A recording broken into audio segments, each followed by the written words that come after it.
Hello everyone, I'm Chester44, and welcome to this Let's Play of Wrath of the Righteous. Last episode, we went into the Bad Luck Tavern here, spoke to some of the people inside and to the bartender. Learned a little bit about how things are going on around here, and now it's time for us to continue looking around this place. Well, let's see what else we can find. Okay, there's guards. We'll speak to them shortly. Ember! Walking down a street in Alushanira, you see Ember. She is sitting on the ground, surrounded by demons, shielding a scrawny Bao who looks like he's been beaten. Why are you doing this to him? You're hurting him. Hey, you little ragamuffin, we'll beat you up too. Who are you anyway? I'm just a mortal. Weak and silly. Compared to you, I'm a mayfly. One moment I'm here, the next I'm gone. But you'd better listen to what I tell you, because I've lived more than you have. Oh boy.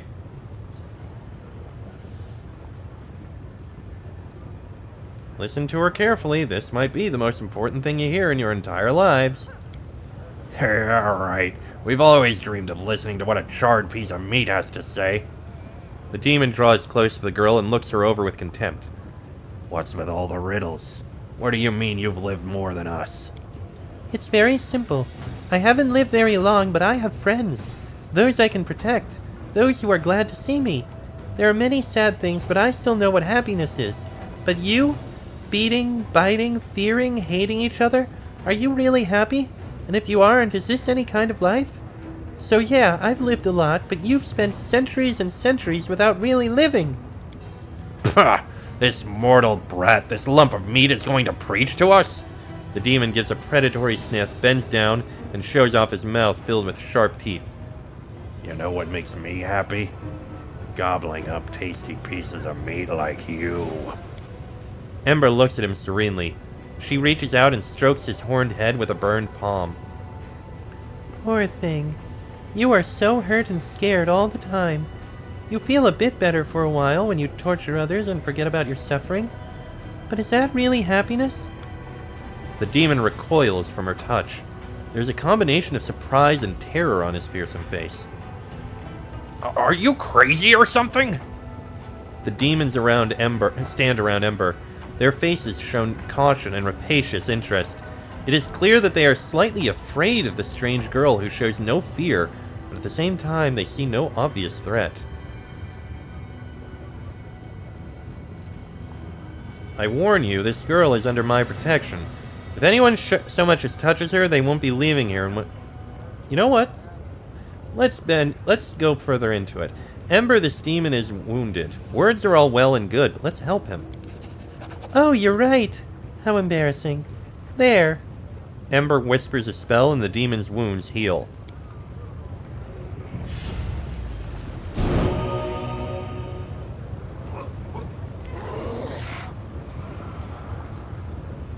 The Bao jumps up and runs away from Ember and the demons who are beating him. Screw you! I owe you nothing! Of course you don't. Ember smiles serenely. I helped you for no reason, just because I wanted to. I hope you'll be alright. Ha! For no reason? You're stupid. No one does anything without a reason. She's a witch. Probably wants to sell us something. Some magic potions or herbs. Come on, show us. What do you have? What? No, I'm not selling anything. I just wanted to tell you how much you're missing. I mean, you're free. Freer than anyone in the world. But you use this freedom to make life miserable for yourself and everyone else. Just think how much happier you could be. Ember keeps preaching. The demons listen, occasionally interrupting with laughter and obscene jokes. Finally, they grow bored and walk away. They left. Do you think they understood anything? Who knows? Even I'm intrigued to see how it will turn out. You're right. I want to help them so much, but how can I know what will work and what won't? Maybe in an hour's time you and I won't even be alive. You know, I was thinking. I tried sending prayers to the demon lords, and I tried talking to demons in the street.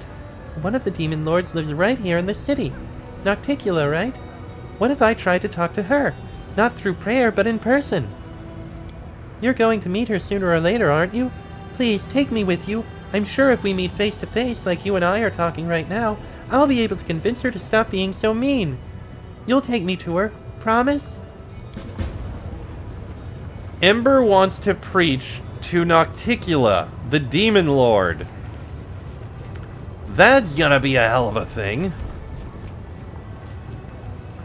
Religion 38. I do really want to pass that. Let me drop a save.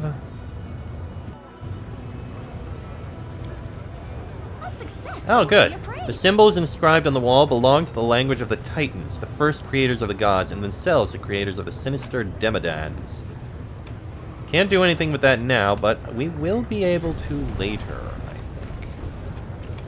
Climb to the rooftop. Oh, there is something up there.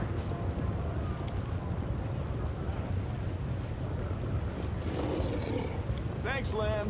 You're so awesome, Lamb. Okay, we made it up to there. And we get some loot. This is my kind of work. Librarian's Cloak.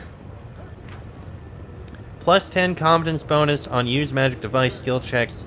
Increases the effective caster level by 4 when using scrolls. That is useless. Looks like these rooftops can be used to bypass the guards and get to the streets above. Yeah, I'm not going to do that. The mongrel did it. There we go.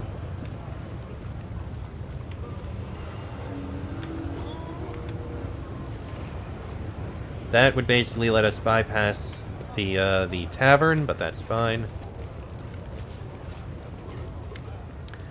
Rumor has it that you convinced Minago to betray Baphomet, and now she is plotting against her former allies. You're a cunning one, aren't you? Who do you think I am? The demon gives you an appraising look. Nobody. You may have been a big deal in your world, but this is the Abyss. If I haven't heard of you, then you're not famous enough to be of note. If you keep bothering me, you'll become my lunch. You don't smell very appetizing, you know. You reek of wet fur. But it's not a problem. Hanging you over a lava pit for an hour or two will sort out the stench, and then you'll be ready for lunch. I want to know more about the city. Oh, these outsiders. Nocticula commanded the guards to instruct our guests on local customs.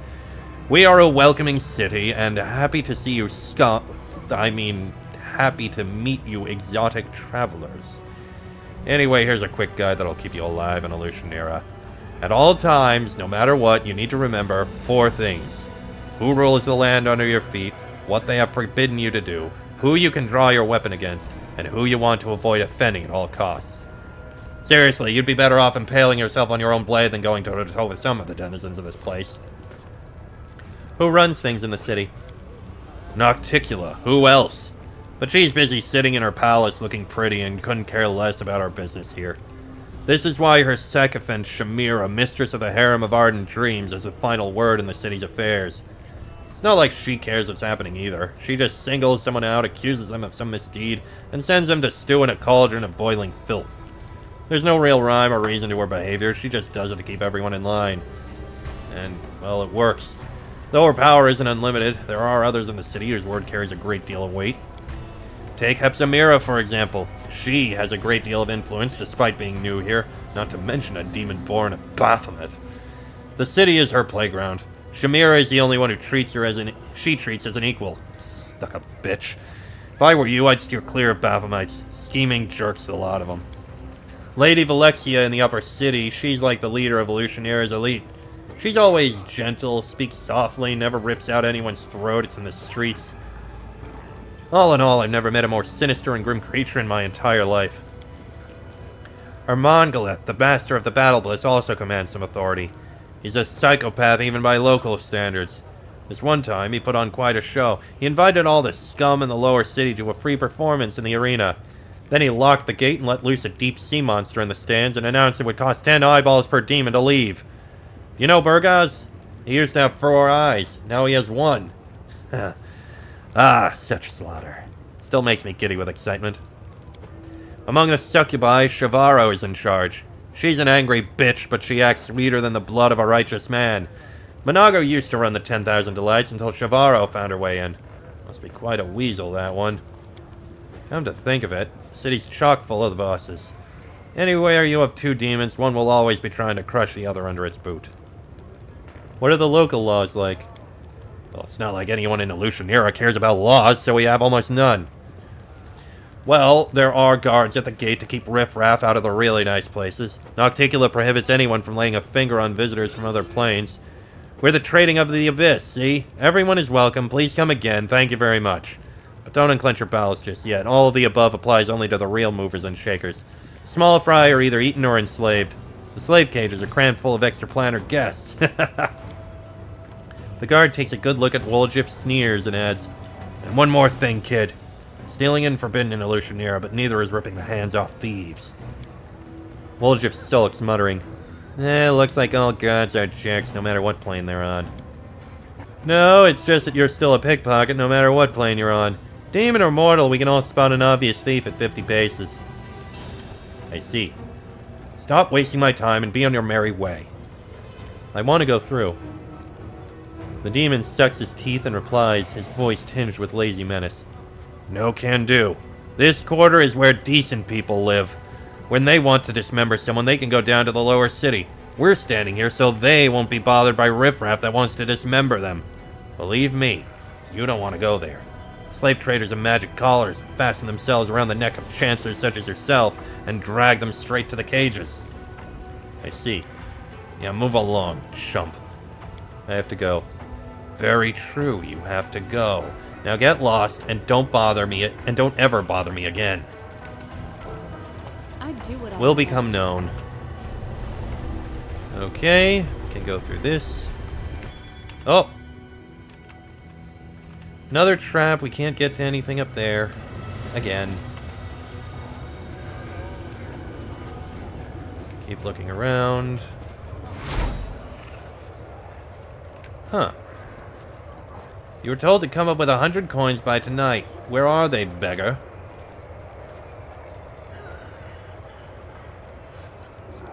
Nobody's given any alms. Nobody except misers ever passes by. They never give, only take.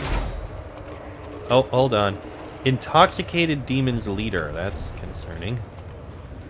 That's some heady dope and no mistake. I feel like I could rip the head off of everyone. Hey, you outsider, how about I rip your head off? Well, you can try. You were saying?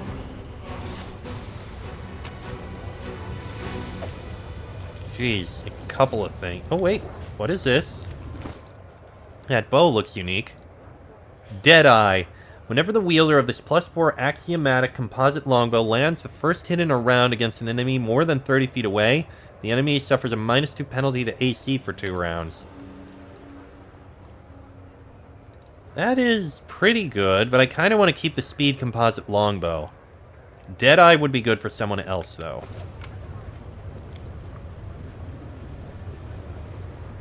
The signs on the wall indicate that a drug merchant can be found here. In the Abyss, there are many poisons that can plunge mortals and even demons into nightmares. Oh. Well, we found the Battle Bliss. I guess we have some time. We can take a look inside.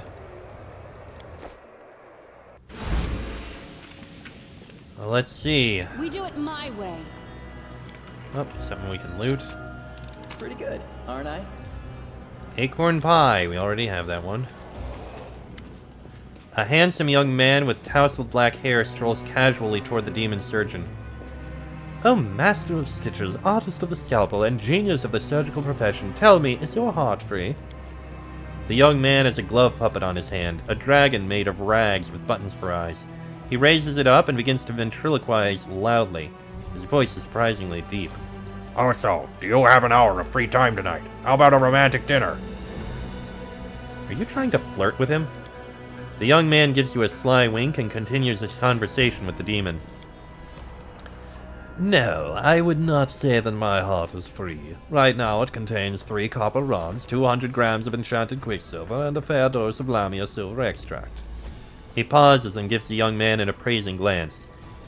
But I could give you an hour or two of my time for something other than dinner. Has anyone ever told you that you have beautiful, smooth skin? I happen to be in need of some. The young man deftly steps aside to avoid the demon's outstretched claws. He jots something down in his notebook. Huh. You know, I feel like we might be able to find this guy over at the inn. I kind of want to, the tavern, I mean. I kind of want to see if he's there. And as soon as we step outside, that happens. You know what? Fair enough.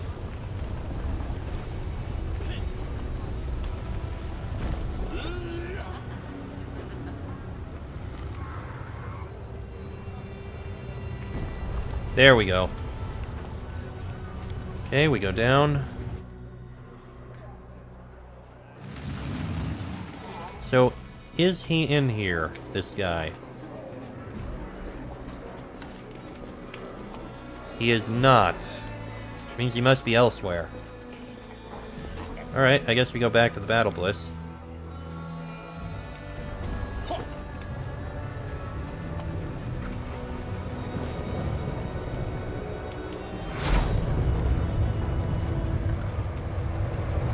And in we go. If you dare.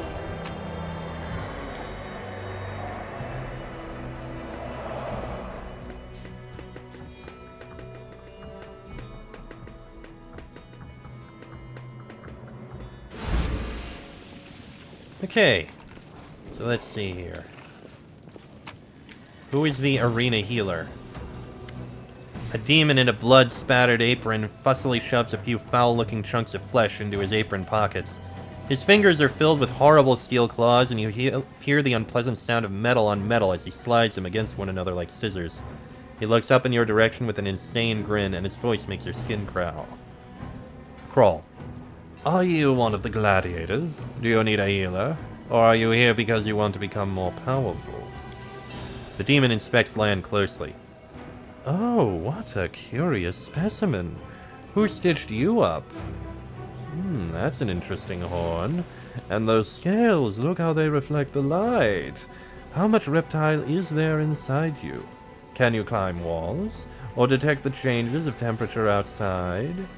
If I cut off your hand, will it grow again? The demon's clawed hands reach toward Lan, seemingly of their own accord. I'm almost certain it won't grow again, but what about you? I hope your hands grow back, because if you don't keep them off me, you'll need a new pair. Who are you? I am the most important person in the Battle Bliss. I am a healer, or as they call me, a stitcher. They drag those poor bleeding fools from the arena so I can stitch them back together piece by piece. And I do mean that quite literally, since most of them are in pieces by the time they get to me. At first, I simply reattached the severed limbs of wounded fighters. Now, however, my methods are far more interesting. Someone from Nocticula's inner circle taught me the secret of grafting flesh. By combining the flesh of different gladiators, I create the strongest, craftiest, most talented fighters. Oh yes, in these chambers, invincible gladiators are born. I am so close to achieving perfection. Soon my methods will produce better results than Nahindrian crystals. Ah, I do believe I may have a new theory about the origin of mongrels. I was going to make the same joke, but I changed my mind. It's hard to make jokes in a place like this. Nahindrian crystals. Nahindrian crystals are something of a legend here in Illusionera. Almost no one knows what they actually are or how to get their hands on them. It all started with a few demons here in the city. These demons suddenly became very powerful in a very short period of time. Their transformation happened almost overnight. According to the rumors, these demons received their incredible powers from the Nahindrian crystals. Now, all of Illusionera is crazy for these crystals. They're all anyone talks about these days. And all the merchants know that if you call your goods Nahindrian, you can easily double the initial price of your wares. You're not a healer, you're a butcher. The healer smiles proudly. Oh, thank you for the compliment. I am indeed quite proficient with an axe and a cleaver. And of course, I am very good with the thin blade that I use for the dissection of the jugular vein. You know, not every specimen turns out to be viable. They have such a soft, tender, and compassionate nature. I just can't bear to watch others suffer. I could use the help of a healer. The demon dismisses you with a wave of his hand.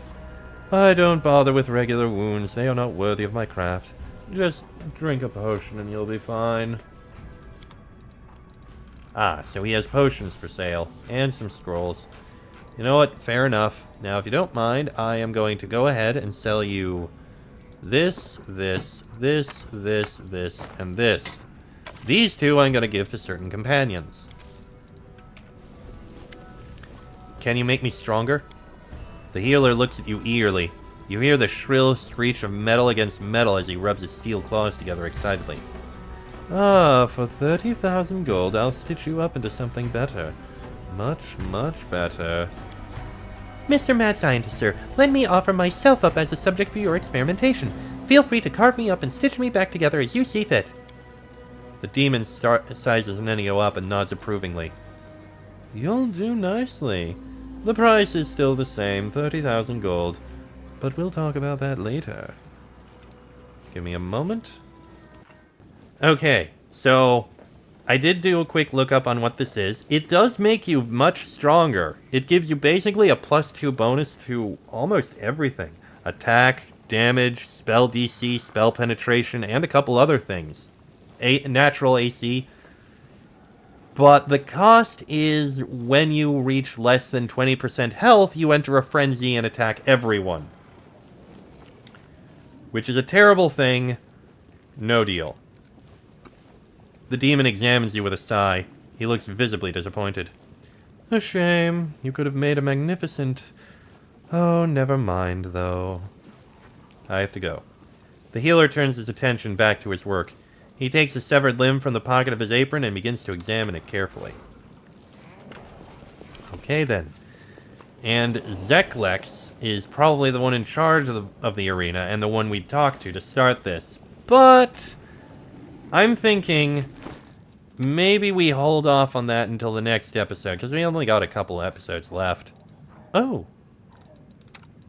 Oh, you can both learn some spells. That's actually a good idea. Go ahead, Mass Dimension Door, Break Enchantment, Phantasmal Destruction, Resist Fire. Are there any other spells? Oh, Hypnotism. You already know it. Okay. Alright, there were a few spells that our companions could learn that I didn't realize. Let me just toss these back up there. And there we go. A lot of space for all this. I still don't know what this is. I've never seen this before. I'm gonna have to look that up. See what it is. But that said... Oh yeah, I do need to give spells to the companions I leveled up not long ago. That's something that I'll need to do. Oh. Oh, I didn't even... I guess we'll be seeing these later. The songs, I mean. Still, we'll be getting more things soon enough. Less things than I thought that you'd get. Oh well. Anyway, I am going to end this episode here. Next episode, we'll head into the Battle Bliss and start doing the arena part of the game. But that'll be in the next episode. So until then, I am Chester44. I'll send in Sply. That is me, Regil, Woljif, Darren, Lan, and Nenio. This has been a Let's Play of Wrath of the Righteous. And I shall see you all next time.